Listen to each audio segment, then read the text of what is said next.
नमस्कार, मैं हूं आपके साथ गुंजन दीक्षित। आज देश में कोरोना के नए मामलों में फिर बढ़ोतरी हुई, लेकिन राहत की बात है कि लगातार दूसरे दिन नए संक्रमितों से ज्यादा मरीज ठीक हुए हैं। मंगलवार को 3,48,389 संक्रमितों की पहचान हुई और 3,55,256 लोग ठीक हो गए। इससे पहले सोमवार को 3,29,491 केस सामने आए थे और 3,55,930 मरीज ठीक हुए थे। मौत का आंकड़ा भी चिंता बढ़ाने वाला है। बीते 24 घंटे में 4,198 लोगों ने दम तोड़ा। ये आंकड़ा तीसरी बार 4,000 के पार हुआ। इससे पहले 5 मई को 4,233 और 8 मई को 4,092 लोगों ने इस महामारी से जान गंवाई थी। बीते 2 दिन में एक्टिव केसेस की भी करीब 42,000 घट गए हैं। 9 मई को सबसे ज्यादा 37.41 लाख यानी कि करीब 37,41,000 मरीजों का इलाज चल रहा था। अब ये आंकड़ा घटकर 36,99,000 तक रह गया है। तो स्थिति जो है वो धीरे धीरे खराब होती जा रही है। वहीं एमपी और छत्तीसगढ़ की भी अगर बात करें तो मध्य प्रदेश में मंगलवार को 9,754 केस सामने आए हैं। 9,517 लोग ठीक हुए हैं और 94 लोगों की मौत हुई है। अब तक 6,91,000 संक्रमित हो चुके हैं। इनमें की 5,73,000 ठीक हो चुके हैं, जबकि 6,595 लोगों की जान जा चुकी है। 1,11,000 मरीज ऐसे हैं जिनका इलाज चल रहा है। छत्तीसगढ़ की बात करें तो यहाँ मंगलवार को 9,717 लोग कोरोना संक्रमित पाए गए हैं। 12,786 लोग ठीक हुए हैं और 199 की जान जा चुकी है। वहीं राज्य में 8,63,000 लोग संक्रमण की चपेट में आ चुके हैं, जिसमें कि 7,27,000 लोग ठीक हो चुके हैं, जबकि 10,742 मरीजों की जान जा चुकी है। 1,25,000 मरीजों का इलाज चल रहा है। हमारे साथ हमारे संवाददाता भी जुड़ेंगे, उनसे भी इस वक्त जो हालात बने हुए हैं उस पर भी चर्चा करेंगे। और हमारे साथ एक मेहमान भी जुड़ गए हैं, उनका परिचय भी मैं आपसे करा देती हूँ। विवेक परिहार जी हेल्थ एक्सपर्ट है, हमारे साथ जुड़ गए हैं। विवेक परिहार जी, बहुत बहुत स्वागत है आपका। इस वक्त जैसे हालात देश भर में बने हुए हैं, एमपी की भी बात करेंगे, लेकिन देश भर में जैसे हालात हैं उसको लेकर क्या लगता है? कहीं पर संक्रमितों की संख्या तेजी से बढ़ रही है, लेकिन ओवरऑल आंकड़े देखें तो कम हो रहे हैं, लेकिन मौत का जो आंकड़ा है वो पहले की अपेक्षा कई ज्यादा बढ़ चुका है।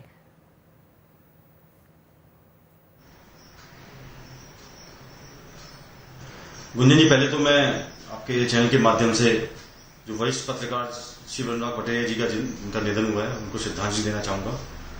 और आपके प्रश्न पे आता हूं कि आप देखेंगे कि जो बीमारी है पिछले 2, 4, 5 दिनों में गुंजन जी मैं देख रहा हूं वो पेरीफेरी और गांव की तरफ जो है, सिटी से छोड़ के गांव की तरफ जो है बीमारी जो है वो बढ़ गई है। और गांव के लोग इतने जागरूक नहीं है कि उनको मालूम है कि वो टाइफाइड और मलेरिया समझ के जो है इस चीज का इलाज जो है छोटे छोटे डॉक्टर्स जो होते हैं गांव में उनसे करा रहे हैं। हॉस्पिटल की तरफ वो जब भाग रहे हैं जब बीमारी जो है वो एक भयावह रूप में जो है जब आ रही है। तो ये डेथ का रीजन जो आप देखेंगे ज्यादातर सिटीज के जो लोग हैं वो काफी अवेयर हुए हैं, परंतु गांव साइड के और पेरीफेरी के लोग जो है अभी इस बीमारी से, इसकी भयावहता से जो है अवेयर नहीं है। तो गवर्नमेंट को कुछ ऐसे प्रोग्राम जो है तुरंत के तुरंत जो है चलाने चाहिए। और गांव की जो व्यवस्थाएं हैं, पीएससी और सीएससी लेवल की व्यवस्थाएं हैं, वहां ऑक्सीजन की व्यवस्था, वहां मेडिकल स्टाफ की व्यवस्था है, तत्काल रूप से करनी चाहिए। क्योंकि अगर ये कंट्रोल नहीं करेंगे तो आप देखेंगे आने वाले दिनों में जो डेथ का रेशो है वो और बढ़ेगा। जो गांव के साइड जो पेशेंट्स हैं मॉर्टेलिटी रेट वहां और बढ़ेगी। तो ये चीजें जो है गवर्नमेंट को तत्काल प्रभाव से जो है शुरुआत करनी चाहिए। ठीक है डॉक्टर, यानी कि बहुत ज्यादा जरूरत है लोगों में जागरूकता भी और सरकार भी उसको लेकर कदम उठा। ठीक है, हमारे साथ दुर्गेश हमारे संवाददाता जबलपुर से जुड़ गए हैं, विनोद हमारे साथ ग्वालियर से जुड़ गए हैं। दुर्गेश, पहले आपके पास आते हैं। जबलपुर के हालात के बारे में अगर देखें तो इंदौर, भोपाल की तरह जबलपुर भी उसी कड़ी में आगे बढ़ता हुआ नजर आ रहा है, जहां संक्रमितों की संख्या भी बढ़ रही है और लोगों को परेशानी भी वहां पर हो रही है। क्योंकि हमने पिछले दिनों देखा ऑक्सीजन की भी किल्लत रही, वहां लोगों को कुल मिलाकर परेशान होना पड़ रहा है, क्योंकि डेथ रेट भी वहां बढ़ता जा रहा है, संक्रमितों की संख्या भी बढ़ रही है। फिलहाल वहां क्या स्थिति है?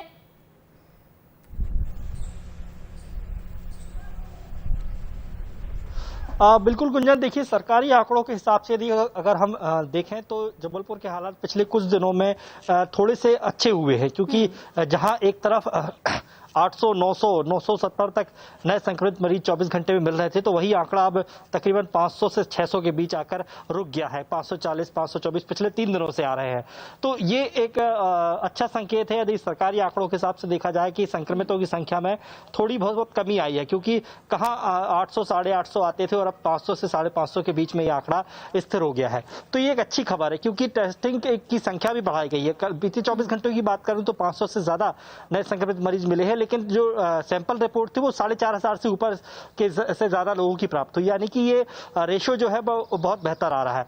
ऐसे ही रिकवरी रेट में भी अब धीरे धीरे बढ़ोतरी हो रही है। तो देखिए, सरकारी आंकड़ों के हिसाब से देखा जाए तो थोड़ी बहुत राहत जरूर मिलती नजर आ रही है, लेकिन विशेषज्ञों को यही कहना है कि ये राहत जो है कुछ दिनों की ही है, क्योंकि आने वाले समय में एक बार फिर जैसा कि विशेषज्ञों का यही कहना है कि कोरोना की दूसरी लहर का पीक आना भी बाकी है, और यदि पीक आता है तो फिर स्वाभाविक बात है कि हमें आने वाले समय के लिए अभी से तैयार रहना पड़ेगा कि और कितनी भयावह स्थिति बनेगी। क्योंकि जबलपुर की स्थिति यदि हम जमीनी स्तर पर देखें गुंजन, तो अभी भी बहुत अच्छी नहीं कही जा सकती, क्योंकि लगातार नए संक्रमित मरीजों का आंकड़ा बढ़ ही रहा है, संक्रमण का दर बढ़ ही रहा है, मौत का ग्राफ भी कम नहीं हुआ है। तो ऐसे में हमें तैयार होना होगा आगे के लिए, और यही वजह है कि जबलपुर में नए कोविड सेंटर चालू कर दिए गए हैं। हालात को देखते हुए भी तैयारी करने की जरूरत है, और कहीं ना कहीं आगे जो खतरा आ सकता है उसके लिए भी हमें पहले से तैयार रहना होगा। विनोद, ग्वालियर में किस तरीके की स्थिति वहां पर बनी हुई है, अस्पतालों की क्या स्थिति है, और इसके अलावा वैक्सीनेशन की रफ्तार वहां पर क्या है?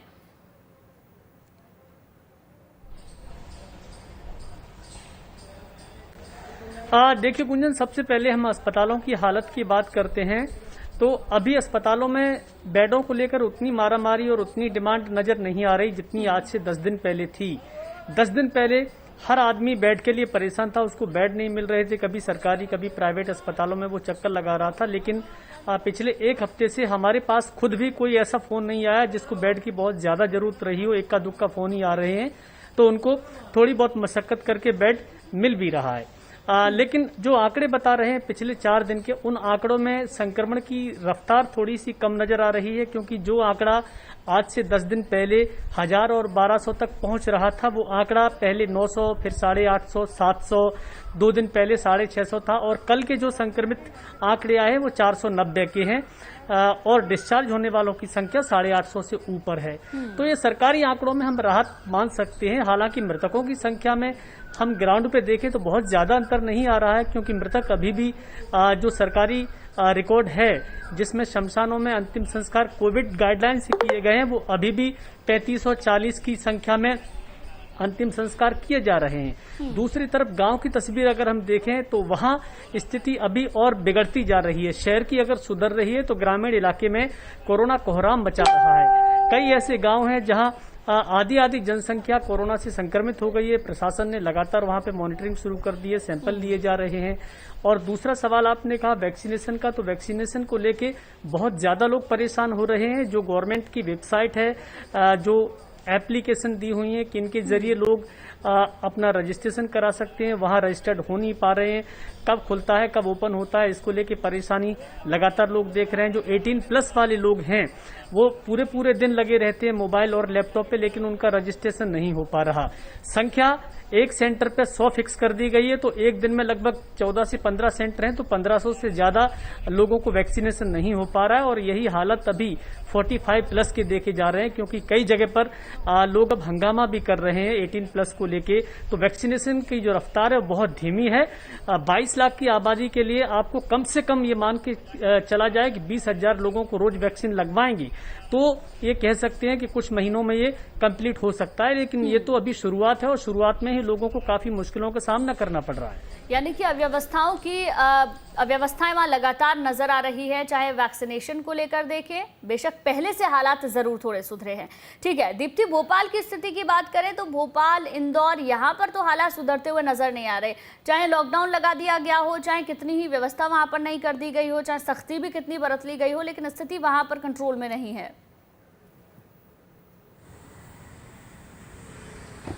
देखिए, भोपाल और इंदौर ये 2 ऐसे शहर थे जो दूसरी लहर की चपेट में सबसे ज़्यादा आए, और हालात यहाँ सबसे पहले मध्य प्रदेश में इंदौर के बदतर हुए और इंदौर के बाद भोपाल के हुए। हालांकि उसको भी एक 3-4 हफ्ते का वक्त बीत चुका है। अब पहले से हालात उतनी ज़्यादा हाहाकार की स्थिति नहीं है, काफ़ी हद तक कंट्रोल हो रहे हैं। और अभी यह है कि जब से लॉकडाउन है तब से पॉजिटिविटी रेट में भी थोड़ी बहुत कमी आई है, और कहीं ना कहीं इन्फेक्शन का जो पॉजिटिव केसेस आ रहे हैं उसमें भी थोड़ी कमी है। तो ये थोड़ी राहत की बात है, लेकिन इसका मतलब ये नहीं है कि कोविड केसेस कम हो गए। इसका मतलब कोविड का डर कम हो जाना चाहिए। लोगों को अभी भी कोविड से डरना चाहिए, और कोविड के जितने गाइडलाइन हैं, जितने नॉर्म्स हैं, उनको लगातार पालन करना चाहिए। हालांकि भोपाल में अब वो स्थितियाँ नहीं रही कि बेड की एकदम कमी हो रही है, कि किसी को बेड नहीं मिल रहा, या ऑक्सीजन की एकदम कमी हो रही है। इनफैक्ट इंदौर और भोपाल दोनों ही शहरों में फ़िलहाल इस तरह की स्थितियाँ नहीं हैं, लेकिन बावजूद इसके कोविड के कॉम्प्लिकेशंस इतने ज़्यादा हैं कि जो लोग ठीक हो रहे हैं वो ठीक होने वाले मरीज के अस्पताल के मरीजों को छुट्टी मिल रही है, या जो कोविड केयर सेंटर के जो मामूली लक्षण के मरीज हैं उनको छुट्टी मिल रही है। तो ये 3-4 बड़ी गौर करने लायक बात है।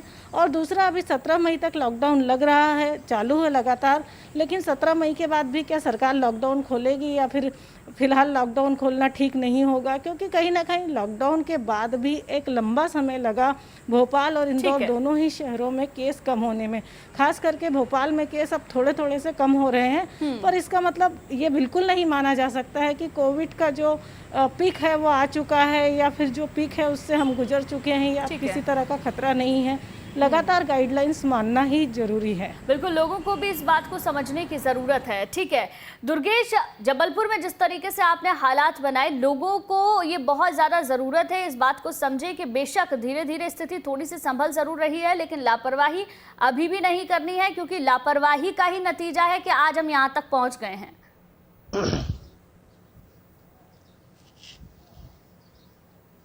बिल्कुल सही कहा गुंजन। देखिए, पहले लहर के बाद जब अनलॉक होना शुरू हुआ था, क्योंकि पहले संपूर्ण लॉकडाउन था, उस संपूर्ण लॉकडाउन के बाद जब अनलॉक होना शुरू हुआ तो लोगों को ये लगने लगा कि हम कोरोना से मुक्त हो चुके हैं और अब कोरोना किसी को नहीं होगा। लेकिन पिछले मार्च के महीने के पहले की हम बात कर ले, यानी कि अनलॉक से लेकर अभी तक की स्थिति में जिस तरीके से कार्यक्रम हुए, फिर चाहे वो राजनीतिक कार्यक्रम हो, लोगों के पर्सनल कार्यक्रम हो, शादी विवाह हो, या तमाम तरह की चीजें, और लोगों ने एक तरह से लापरवाही बरतना शुरू कर दिया था। मास्क नहीं लगा रहे थे, सोशल डिस्टेंसिंग तो लोग भूल ही गए थे, कोविड गाइडलाइंस का पालन नहीं किया जा रहा था, यहां तक कि प्रशासन ने भी कई अपने कार्यक्रमों में इन गाइडलाइंस का पालन नहीं किया। तो ऐसे में लोगों के मन में, या यूं कहें कि आम जनता के मन में ये बात कहीं घर कर गई थी कि अब हम कोरोना से मुक्त हो गए हैं और अब हमें बहुत ज्यादा असर नहीं पड़ेगा। और वही लापरवाही का नतीजा है कि जब दूसरी लहर शुरू हुई तो इतनी भयानक और पहले से ही सजगता दिखा दी जाती, अवेयरनेस दिखा दी जाती, तो आज इस तरीके से हालात ना बिगड़ते, जिन्हें काबू करना बमुश्किल होता जा रहा है। ठीक है, बने रहिए दुर्गेश हमारे साथ, विनोद, दीप्ति आप हमारे साथ बने रहिए, विवेक परिहार जी बने रहिए हमारे साथ। वापस लौटेंगे चर्चा पर, वक्त एक छोटे से ब्रेक का है। ब्रेक के बाद आपका स्वागत है। कोरोना से जंग जारी है, धीरे धीरे हम कोरोना को हराने भी लगे हैं, लेकिन हमें यह समझने की जरूरत है कि अभी हमें लापरवाही नहीं बरतनी है। जो गाइडलाइन है उनका सख्ती से पालन करेंगे, तभी हम पूरी तरीके से कोरोना से जीत हासिल कर सकते हैं। हमारे साथ लगातार हमारे संवाददाता भी बने हुए हैं, हेल्थ एक्सपर्ट हमारे साथ बने हुए हैं। आदित्य नामदेव भी हमारे साथ रायपुर से जुड़ गए हैं। आदित्य, छत्तीसगढ़ के हालात के बारे में भी आपसे बातचीत करेंगे, लेकिन उससे पहले विवेक परिहार जी, जिस तरीके से मध्य प्रदेश की स्थिति आपने देखी, हमारे संवाददाता ने बताया कि स्थिति पहले से तो बेहतर हुई है, लेकिन हालात अभी उस हद तक कंट्रोल में नहीं है। लापरवाही इतनी ज्यादा बढ़ती गई कि स्थिति संभलने में नहीं आ रही है। हमने लॉकडाउन भी लगाया, पिछली बार जब लॉकडाउन लगाया था तो उसका काफी असर भी देखने को मिला, लेकिन इस बार का लॉकडाउन भी बेअसर साबित हुआ।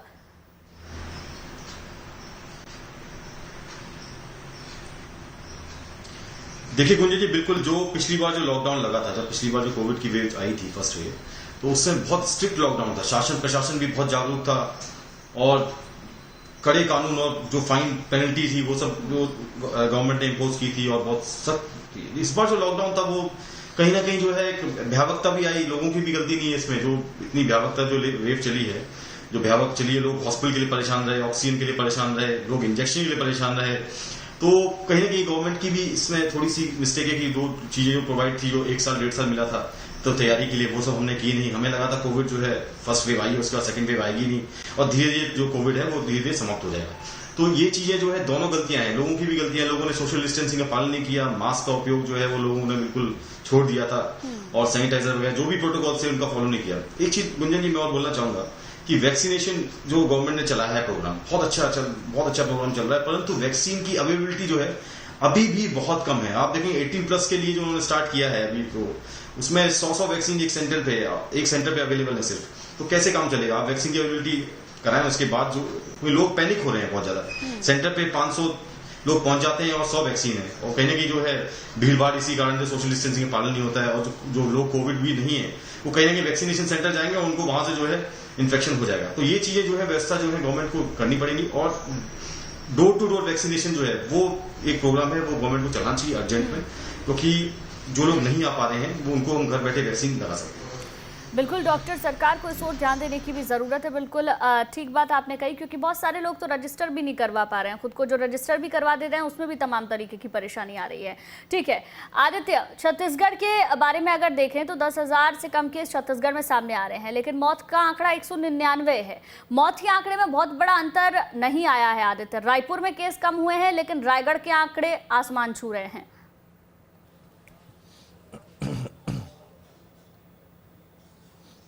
देखिए, सबसे बड़ी बात है कल के अगर हम टोटल टेस्टिंग देखें तो टोटल टेस्टिंग थी कल 63,811 और मरीज कल आए थे 9,717। इस हिसाब से अगर संक्रमण की दर हम देखें तो 15% पहुंच गई, जो निश्चित तौर पर छत्तीसगढ़ के लिए बहुत अच्छी खबर है। जो संक्रमण की दर 30%, कई जिलों में 50%, 70% तक पहुंच गई थी, अब वो संक्रमण की दर कम से कम अब जो है ओवरऑल छत्तीसगढ़ की 15% पे पहुंच गई। ये बहुत सुखद है। कल पहली बार काफी लंबे समय के बाद, लगभग 20 दिन के बाद कल 10,000 से नीचे आंकड़े आए हैं। ये भी बहुत सुखद है छत्तीसगढ़ के लिए। हाँ, लेकिन मैंने फिर कहा, रायपुर और दुर्ग संभाग में लॉकडाउन का असर दिखा है, लेकिन बिलासपुर संभाग में, बिलासपुर को अगर छोड़ दें, बिलासपुर में भी 500-600 के आसपास संख्या आ रही है, लेकिन आगे जैसे ही हम बढ़ते हैं कोरबा रायगढ़ की तरफ, ये अचानक वहां पर आंकड़े बहुत तेजी के साथ बढ़ रहे हैं। उधर सरगुजा के छोटे छोटे जिले हैं, सूरजपुर, बलरामपुर, यहाँ पर बहुत तेजी के साथ आंकड़े बढ़ रहे हैं।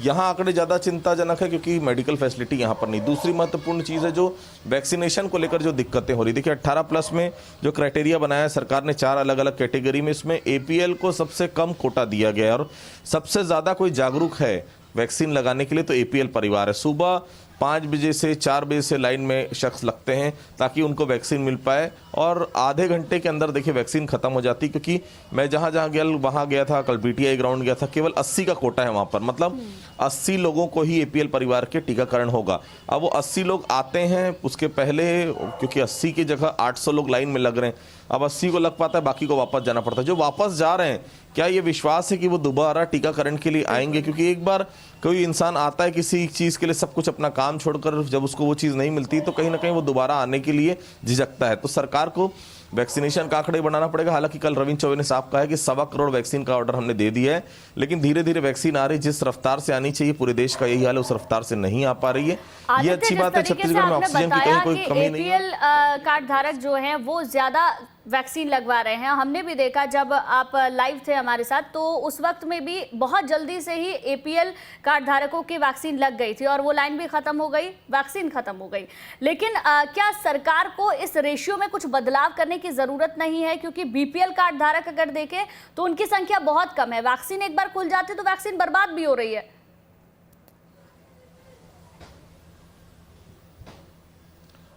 देखिए, करेगी सरकार। सरकार भी ये जान रही है कि APL केवल BPL और अंत्योदय ने वोट नहीं दिया था कांग्रेस को, आम आदमी ने भी, APL धारी ने भी वोट दिया था।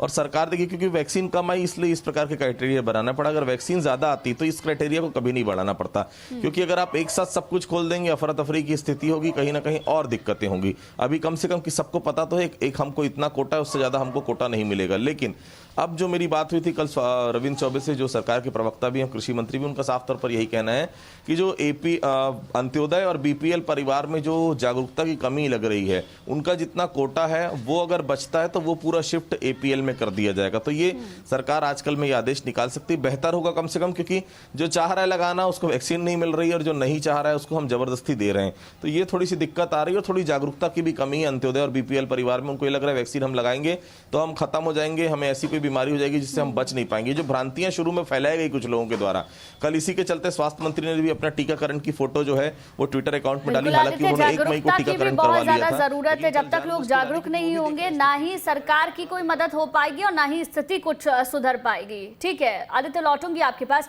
दीप्ति, पूरे MP के हालात पर अगर देखें तो हालात पहले से सुधरे हैं, लेकिन इतने ज्यादा नहीं सुधरे कि हम लापरवाही बरतें। प्रशासन की तरफ से किस तरीके से काम किया जा रहा है? क्योंकि हमने कालाबाजारी की भी तस्वीरें देखी है, जहां लोग आपदा को अवसर समझने की कोशिश कर रहे हैं और कालाबाजारी की भी तस्वीरें सामने आ रही हैं। ऐसे में लोग जब इतने ज्यादा परेशान हैं, उसके बावजूद भी लोग कालाबाजारी भी कर रहे हैं, चाहे रेमडेसिविर की बात करें, ऑक्सीजन की बात करें। ऐसे में प्रशासन का रोल आपको कितना नजर आ रहा है? देखिए, प्रशासन जहाँ तक लॉकडाउन को लेकर जितनी सख्तियाँ थी उतनी तो प्रशासन अभी तक बरत रहा है, लेकिन उसके बाद भी लोग कहीं ना कहीं से किसी न किसी बहाने बिना कारण घरों से निकल आते हैं। तो वो स्थिति कम से कम लोगों की तरफ से ठीक नहीं है, जनता की तरफ से ठीक नहीं है। दूसरी बात रही कालाबाजारी की, तो कालाबाजारी की जो चीज़ें निकल कर आई हैं, खासकर रेमडेसिविर के केस में कालाबाजारी भी, और कालाबाजारी के साथ साथ नकली इंजेक्शन भी, जो कहीं ना कहीं बहुत बड़ा अपराध माना जाता है, क्योंकि नकली इंजेक्शन या नकली दवा जिससे किसी की भी जान जा सकती है, उनका भी इस्तेमाल किया गया। और असली जो कालाबाजारी करी गई कि एक इंजेक्शन जिसकी एक्चुअल में कीमत 1,000-2,200 रुपये के आसपास थी, उस इंजेक्शन को लोगों ने 70,000-75,000 में बेचा। हालांकि सरकार ने अब ये कहा है कि वो 25 लोगों पर रासुका लग चुका है, कड़ी कार्रवाई की जाएगी, सब ठीक है। लेकिन जब लोगों को खास ज़रूरत थी उस वक्त जमकर कालाबाजारी थी, और उस वक्त सरकार लोगों के लिए सिर्फ बेड अरेंज करने की स्थितियों में रह गई, ऑक्सीजन अरेंज करने की स्थितियों में रह गई। अब काफ़ी हद तक इन चीज़ों पर कंट्रोल पाया गया है, लेकिन बावजूद इसके ये जो कालाबाजारी की स्थितियां हैं दवाओं को लेकर कि मार्केट में कोविड से रिलेटेड दवाएं अचानक स्टॉक उसका ख़त्म हो जा रहा है, अचानक वो महंगी मिलने लगी, तो ये स्थितियां अभी भी हैं। और इसके लिए मुझे लगता है कि प्रशासन को और जो ड्रग डिपार्टमेंट है उसको बहुत निचले स्तर पर जाकर काम करना होगा, तब जाकर इन स्थितियों को कंट्रोल किया जाएगा। क्योंकि कोविड केसेस कम हुए हैं, अस्पतालों में बेड की व्यवस्था बढ़ गई है, शायद इसलिए अब इतनी पैनिक नहीं दिखाई दे रहा, ऑक्सीजन बढ़ चुकी है इसलिए इतना पैनिक नहीं दिख रहा, लेकिन दवाओं को लेकर अभी भी काम करने की ज़रूरत है। और कोविड को लेकर तो मुझे लगता है कि आम आदमी को अभी उतने ही डिस्टेंसेस बरतने ज़रूरी हैं, उतनी ही एहतियात बरतनी ज़रूरी है, और प्रशासन को भी एहतियात बरतनी ज़रूरी है। ठीक है दीप्ति। विनोद, अगर देखें तो गृह मंत्री नरोत्तम मिश्रा को हमने सुना, उनका कहना है कि तीसरे म्यूटेंट के लिए सरकार पूरी तरीके से तैयारी कर रही है। दूसरी लहर जब आई, सरकार को इतना ज़्यादा अंदाजा नहीं था, आम जनता भी नहीं समझ पा रही थी कि इस तरीके से दूसरी लहर आएगी और इतने लोगों की जान चली जाएगी। लेकिन तीसरे म्यूटेंट को लेकर अभी से चीज़ें चल रही हैं और सरकार भी उसको लेकर तैयारी कर रही है। क्या लगता है आपको, क्या सरकार उस तरीके से तैयारी कर रही है जिस तरीके से ज़रूरत है? क्योंकि कहा यह जा रहा है कि वो इससे भी ज़्यादा खतरनाक होगी।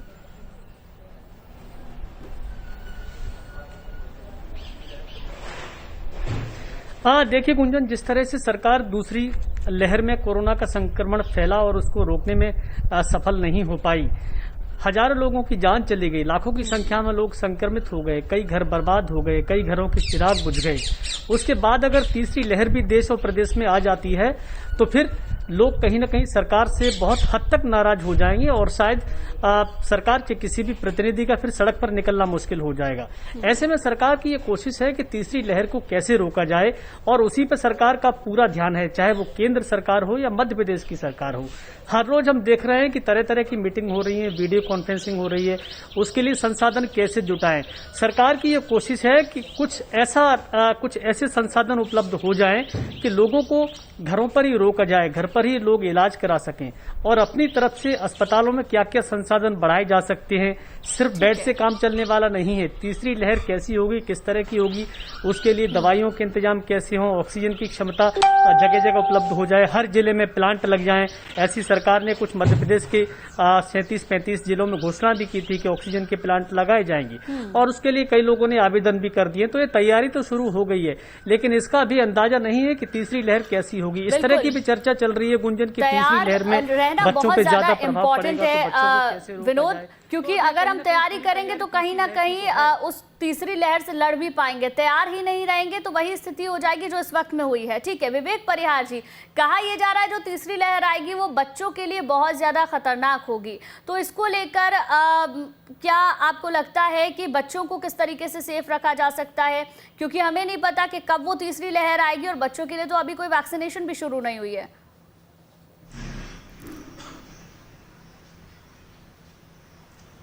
बिल्कुल गुंजन जी, मैंने पहले भी कहा कि जब तक आप वैक्सीनेशन बिल्कुल पूरा पॉपुलेशन को नहीं कर पाएंगे, आप जो है पूरी पॉपुलेशन को प्रोटेक्ट नहीं कर सकते। गवर्नमेंट अभी भी वैक्सीनेशन में बहुत बिल्कुल फेल्ड है, इंडियन गवर्नमेंट। आप बाकी जगह देखेंगे कि वैक्सीनेशन के अप्रूवल के लिए इंडिया में देखेंगे आपको कि मतलब 1 महीने से, अभी मैं पढ़ रहा था, एक यूएस के जो मिनिस्टर थे उन्होंने कहा कि 1 महीने से फाइजर की वैक्सीन का अप्रूवल के लिए हमने दे रखा है, लेकिन अभी तक फाइजर का अप्रूवल जो है इंडियन गवर्नमेंट ने दिया नहीं। वो भी इन हालातों में जब जो है स्थिति इतनी आउट ऑफ कंट्रोल हो गई है। तो जब तक आप ये सब चीजें सिस्टम को नहीं सुधारेंगे तब तक और वैक्सीनेशन कंप्लीट नहीं करेंगे, क्योंकि वैक्सीनेशन ही जो है एकमात्र उपाय है जो कोविड से बचने के लिए। डॉक्टर, वैक्सीनेशन तो बहुत ज्यादा जरूरी है, सरकार को भी इसको लेकर काम करना होगा और जनता को भी उतना ही सहयोग करने की जरूरत है, क्योंकि हालात वैक्सीनेशन से ही, वैक्सीन ज्यादा से ज्यादा लोग लेंगे, सोशल डिस्टेंसिंग रहेंगे, तभी काबू में किया जा सकता है। बहुत बहुत शुक्रिया विवेक परिहार जी आपका, दुर्गेश, विनोद, दीप्ति और आदित्य, बहुत बहुत शुक्रिया आपका। रुकेंगे एक छोटे से ब्रेक के लिए।